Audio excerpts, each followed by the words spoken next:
Well, hey everyone, we're so glad that you can join us for this. This is an episode of Real Talk with Real Leaders, and today I'm on this Zoom chat with John Morgan. John Morgan is an itinerant. He speaks all around the world. We've been fortunate enough to have him here in Philadelphia, and he was such a blessing right away.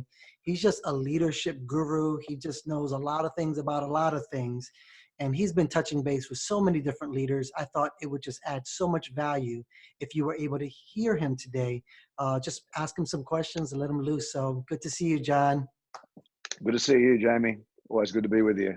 Yeah, man. So we were on a Zoom chat not too long ago. I'm so glad you gave me access to just being with that on that Zoom chat with your pastor. And you were asking him some questions, and it was some great questions. We got to listen in, but now it's time to kind of turn that. And I'm going to be asking you more of the questions instead of you be the interviewer. And so I just want to ask you this first question, and that is like, what have you been noticing to how leaders were reacting when this quarantine stuff started and when it started happening? And I'm sure there's a variety of different responses. So I'm interested in the spectrum of different ways that you notice leaders were reacting. Yeah, great question. To clarify, you're talking about the leading up to the quarantine and then going in, or just specifically quarantine?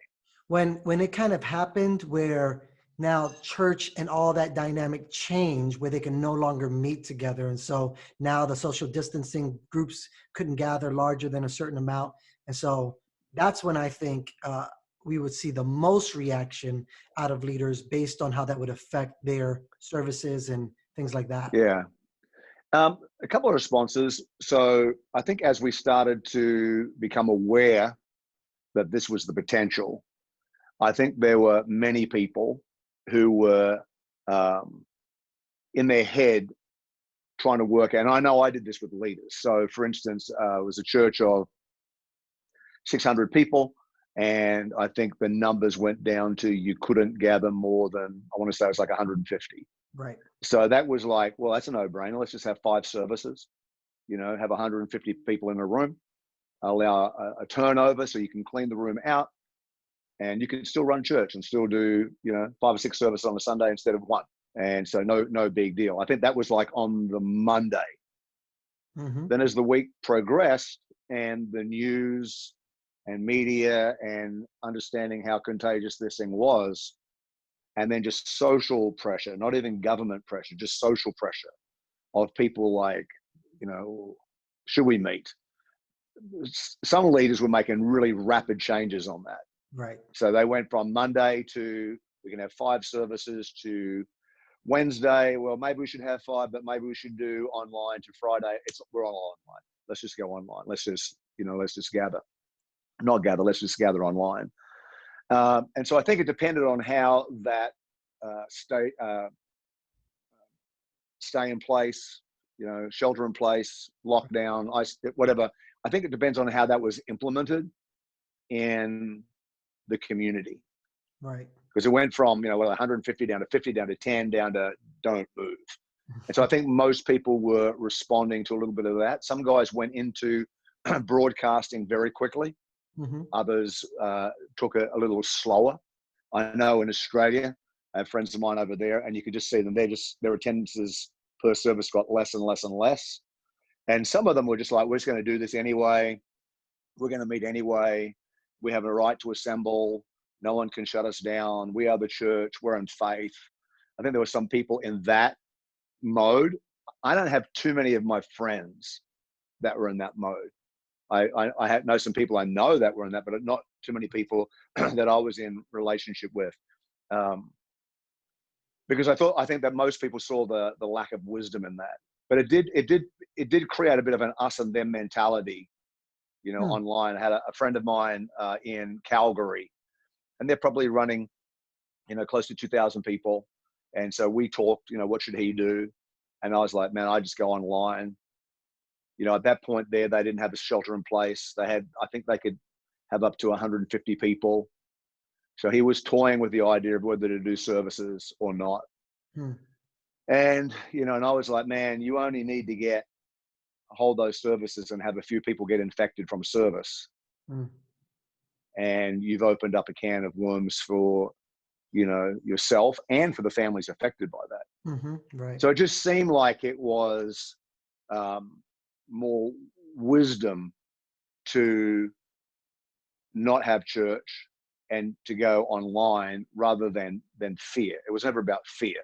God's not given us a spirit of fear, but He has given us a spirit of love and of power and of a sound mind. So out of a love for our community, out of a love for our congregation, out of a love for our city, we don't want people to get sick. Right. So He's given us love, He's given us power, He's given us spiritual power. So we're going to believe that the spiritual power of God can still work in an environment online like it can, in person. And He gave us a sound mind. He gave us the ability to make wise decisions. So a lot of guys move quickly. I think there was a hesitation at the front.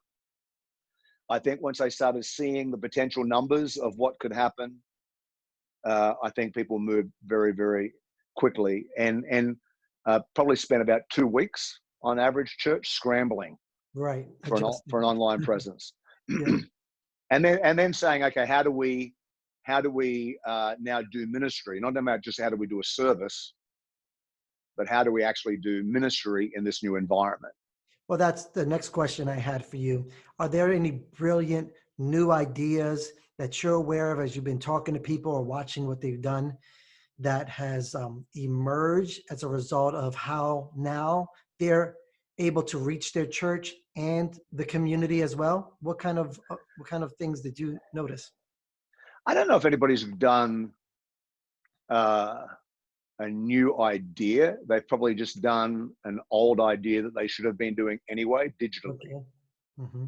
So I think the church has become, or the church that I'm working with, have become very efficient and very good at pastoral care.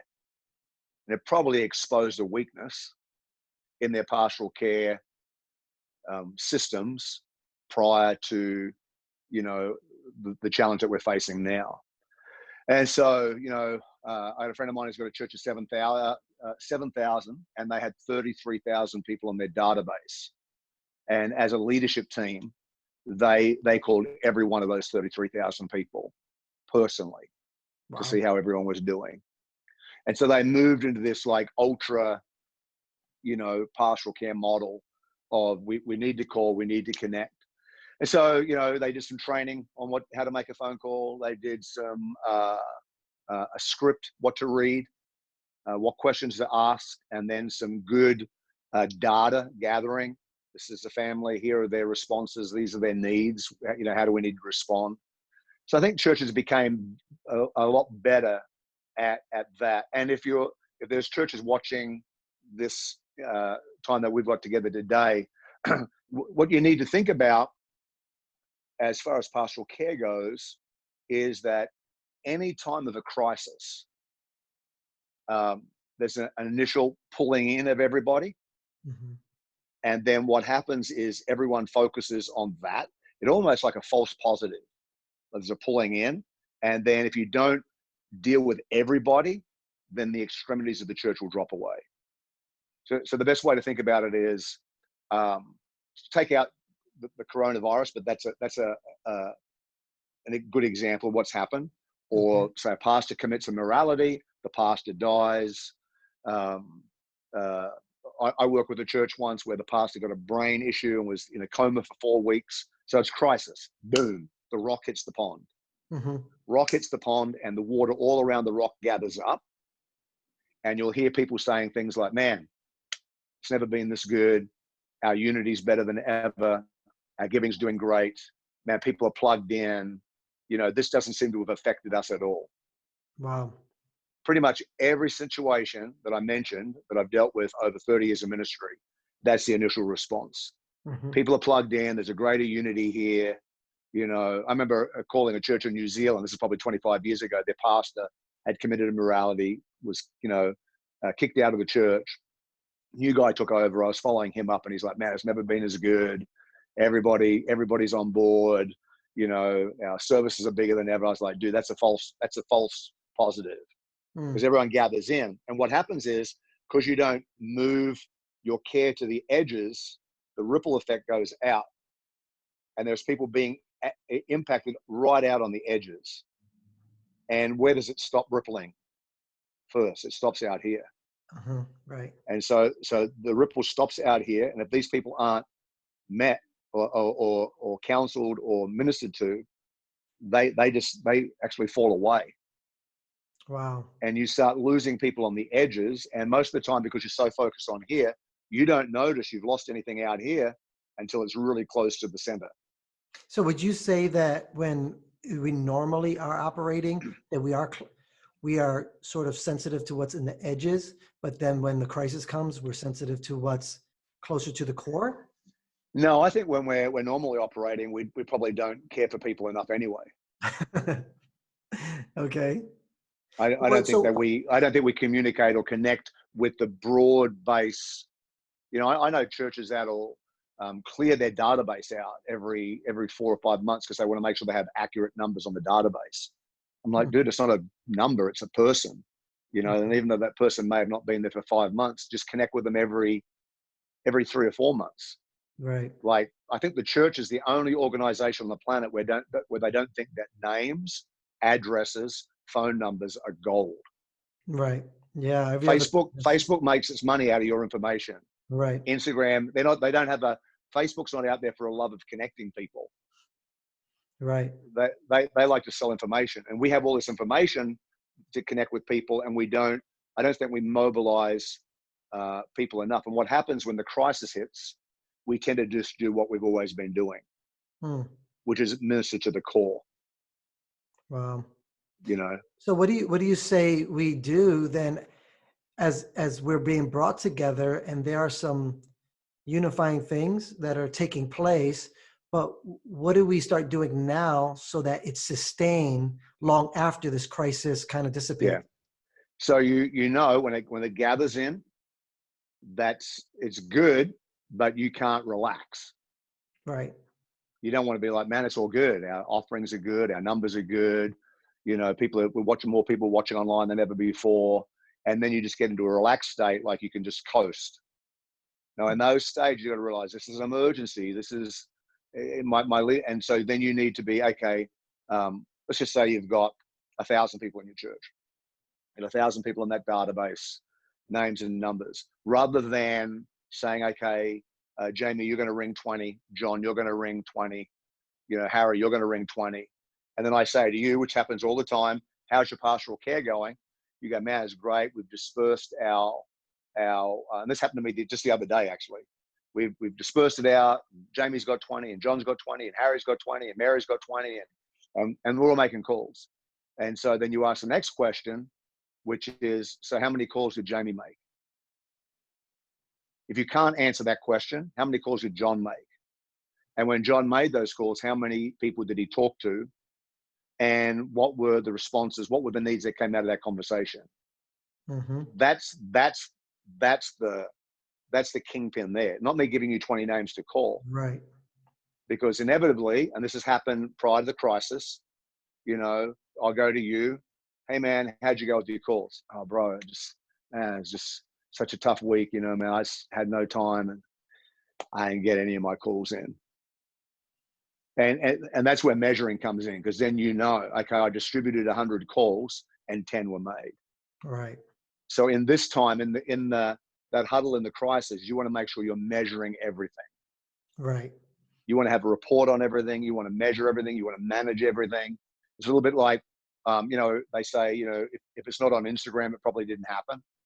Hmm. So take the photo and post it so everyone knows it happened. Yeah. I'd say the same with measuring. Hmm. If I give you 20 phone calls or 10 people I want you to contact, unless I have that on paper as a report, I have to presume it never happened. Oh, that's good. And you know, it's not just the task, fulfilling the task, according to what I hear you saying. It's actually what's the outcome.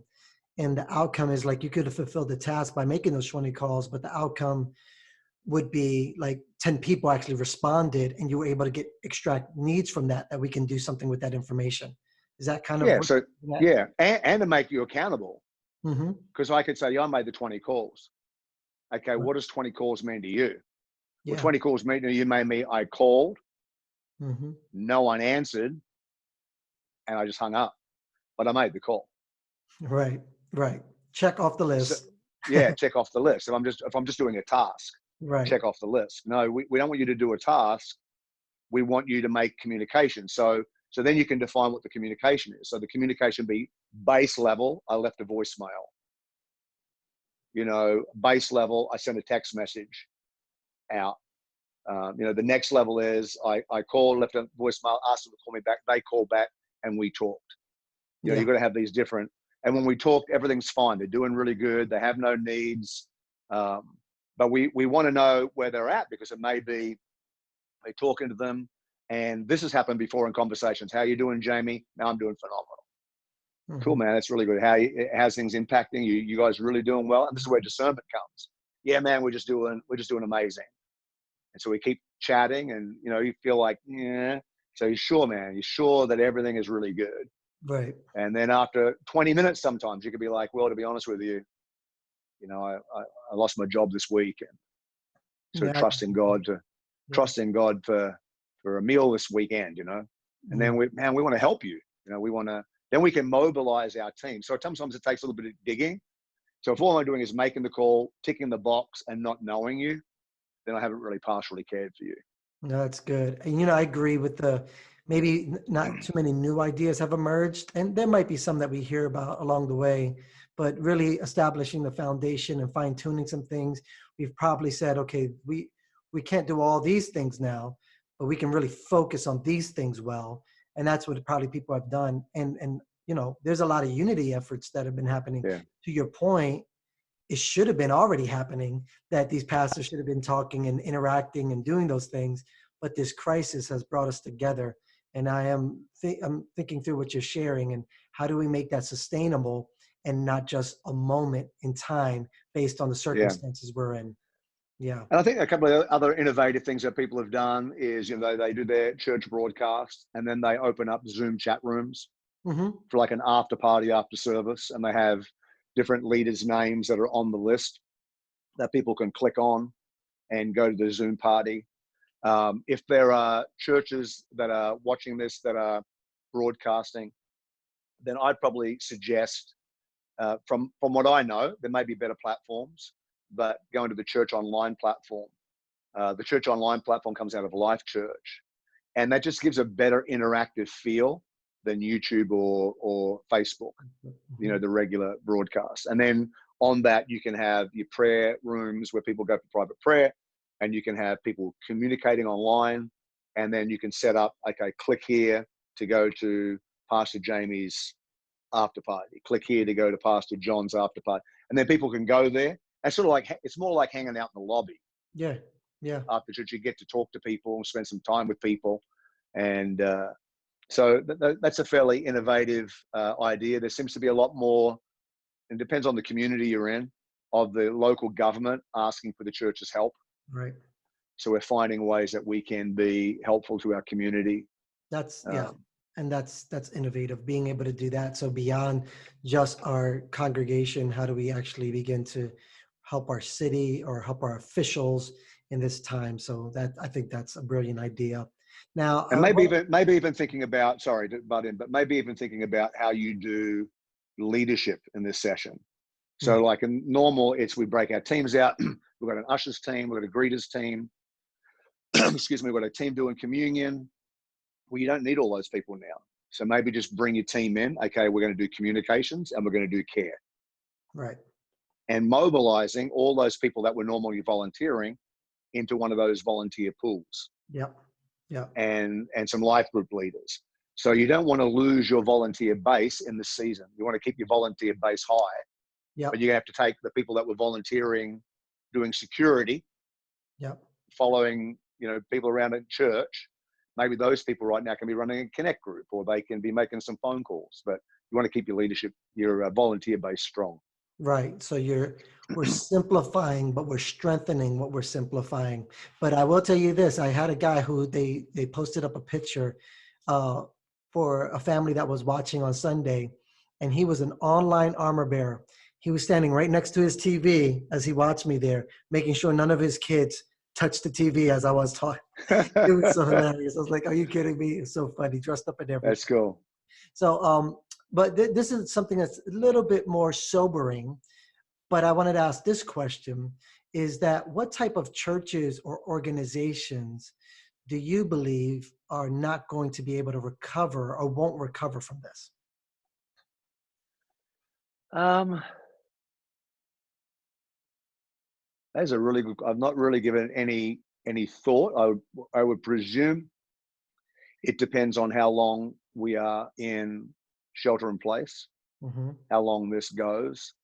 Um, I would presume if it's an more older church with an older congregation, if they lose people to this virus, that could have a significant impact on churches, or churches who had older pastors. There was a Anna showed me yesterday. I can't remember what denomination, so I won't say it because I probably get it wrong.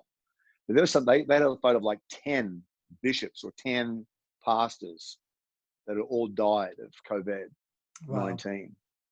And so obviously those churches will be impacted. I don't know about churches not surviving. Maybe if a church wasn't good financially and they're in financial difficulty and they have no way to access any, immediate income and they can't pay their bills. But probably the church is not going to survive would be the church, the pastor that's just not doing anything practical. Yeah. Anybody who kind of freezes up during this time, or they were almost working, it was week to week for them. It was never like they had a storehouse of stuff. That's what I would imagine. Yeah, or and that would be perfect. Or the guy that's just like, I'm going to do nothing. God's going to do everything, Hmm. Yeah. which is not how God operates. Right. So the guy that so somebody who's like, okay, I've got these financial difficulties, um, but they haven't called their bank Hmm. and they haven't said to the bank, hey, can we refinance our loan? Hmm. So I've encouraged a couple of guys to do this, and one of my friends, he went to the bank and they renegotiated their loan, and they didn't drop the interest rate, but what they did was they said, we will defer all payments for the next 90 days. Hmm. And then the bank was going to give them an extra $350,000 capital operating they could attach and use if they needed it. And then they'll just attach that to the end of the mortgage. And so in that meeting, we decided, let's not take the loan. Let's not go further into debt. But why don't we go back to the bank and say the 3 months deferral is great. What we prefer, rather than taking more money and more debt, is the potential to get a fourth month. Is there potential that we could go 4 months Right. where we're not paying a mortgage? So 4 months of no mortgage. Let's call that mortgage $100,000 a month. That's a little high, but let's just call it. So that's $400,000 that they don't have to spend Hmm. in the next 4 months that they would normally have to. That's almost like a bump in their giving Right. of $100,000 a month. So being smart like that, if you're in financial stress, go to the bank, call the bank. We need help. Uh, we need some mortgage forgiveness, or try to extend it out for our payments. Uh, maybe as a staff, and I'm presuming churches like this would be smaller, but if it was a staff of 10 people, if everybody said, look, we'll sacrifice $100 a week of our income, that's $4,000 a month Hmm. that you could help sustain the life of the church. Talk to the people that have never given Hmm. and ask them, if you've never given, if you've never contributed, this is a great time to start. And as a community, everyone's stepping up and doing things that they wouldn't normally do, because that's what crisis does, brings everybody together. So if you've never given, if you've never considered, maybe you could start. And then I in those scenarios, I always give people a suggestion, because it just eliminates any speculation. So maybe if you've never given, maybe $10 would be a great way to start. Maybe $50 would be a great way to start, but just start somewhere rather than trying to get them to jump from never given to tithing. Got you. That's probably not going to happen in crisis. Hmm. So then those people that are faithfully giving and consistently giving, but you've lost your job and you're struggling right now, then do what you can. Just do what you can do, but let us know you're struggling so we can pray for you, we can help you, we can support you, and then go into faith and ask God to pour out the blessings of heaven, so you can't contain it. God's still your supplier. And then the third people are people that are givers. They're generous, but you've got, you're well situated, and maybe you're getting more work than ever before, or this is not a financial issue for you. Maybe you can help pick up the slack That's great. of the people that can't give at the moment like they normally would give, not because they're not faithful, but just because they're being stretched. Hmm. So I think if you can help everybody rally in around the burden, um, then you can continue to lift your offerings. No, that's a great idea. Wow. Good advice for those who are wondering how they can tactfully and tastefully be able to invite people in to being generous during this time.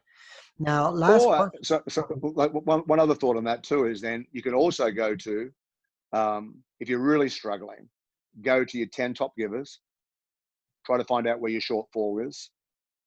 And let's just say your shortfall is $4,000 a month.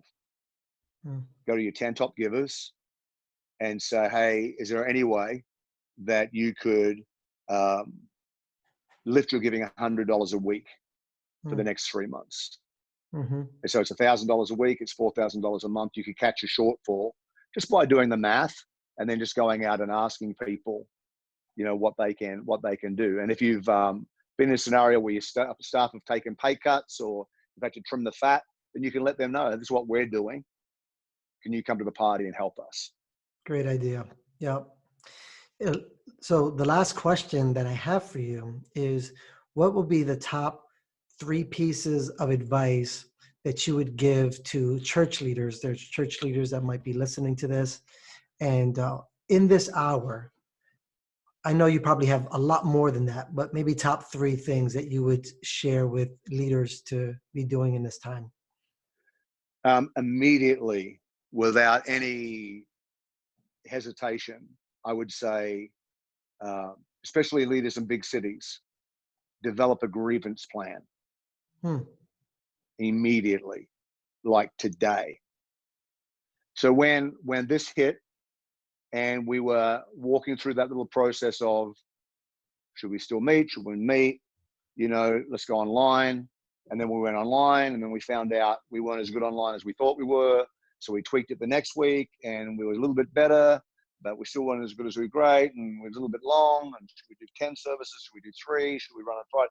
And we moved it around. So everyone's adjusted accordingly over a 3-week period Right. to make their broadcasting better.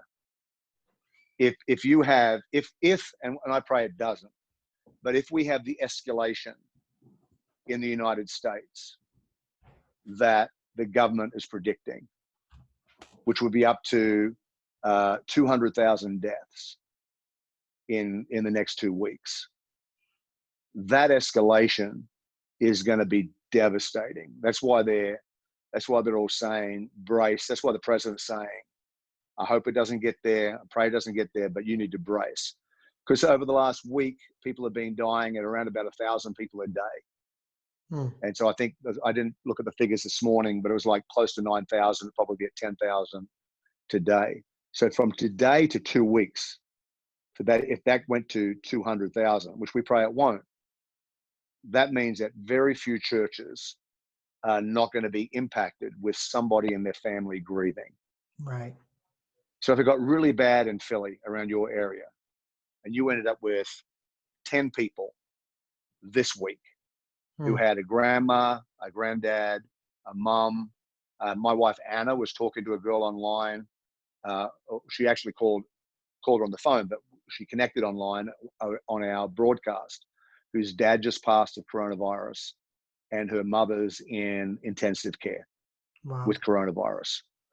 So when those tragedies hit close to home, you won't have 2 or 3 weeks to work this out. Hmm. You won't be able to scramble. Just say you had 30 families in your church this week. This is not a prophecy. This is a Right. Yeah. worst case scenario. We're believing this is not going to happen. Yeah. But 30 people that were touched, grandma, granddad, auntie, wife, husband, child, or whatever, that have been impacted by this week. You need to answer that question immediately. Hmm. Like, you don't have 2 or 3 weeks to scramble. You want to have this is how we're doing funerals. This is a funeral home. This is a grief counselor that we can connect you to. This is how we're going to gather around you as a family. These are the people that we need to put in place that can, talk and help. You want to have those counselors and those teams already engaged, that if you need to hit the button, even if it's just one family, Yeah. you want to be able to respond immediately. You don't want to be humming and hawing, because it's not like a normal scenario. Yep. Yep. And then, in Chicago at the moment, where it's tougher, and again, where the plan needs to be in place, because it may not. So just say my dad passes in Chicago tomorrow, which he won't, because he's already passed and was in Australia. But just say my dad passed tomorrow. Then the way it is at the moment, we can't even access his body until the medical examiner's gone in. So it could be like 3 or 4 weeks away Wow. before we have any even access. So that may waylay the funeral, but it doesn't waylay the grieving. Right. And so we've got to help that family walk that process. You need to have some action things in place. That's good. That would be, to me, that's the most important thing that anybody can do right now, is to think that through. And it's a horrible thing to talk about.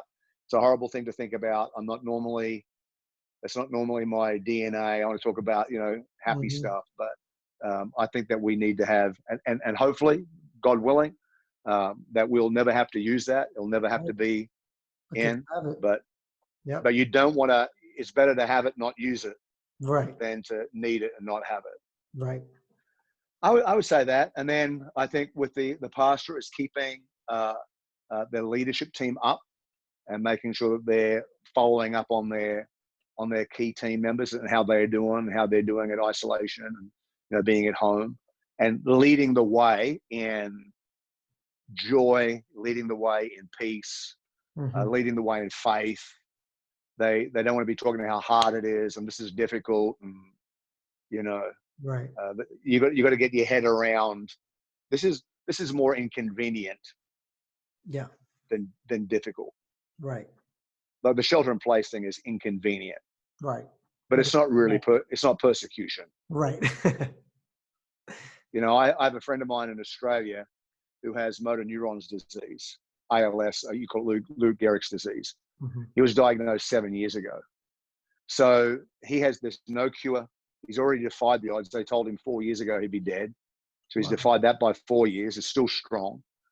But the thing that keeps me focused on my life is great is I just always have to reflect about him and say, in 3 weeks' time, this shelter in place will be over. Right. He'll still have motor neurons disease.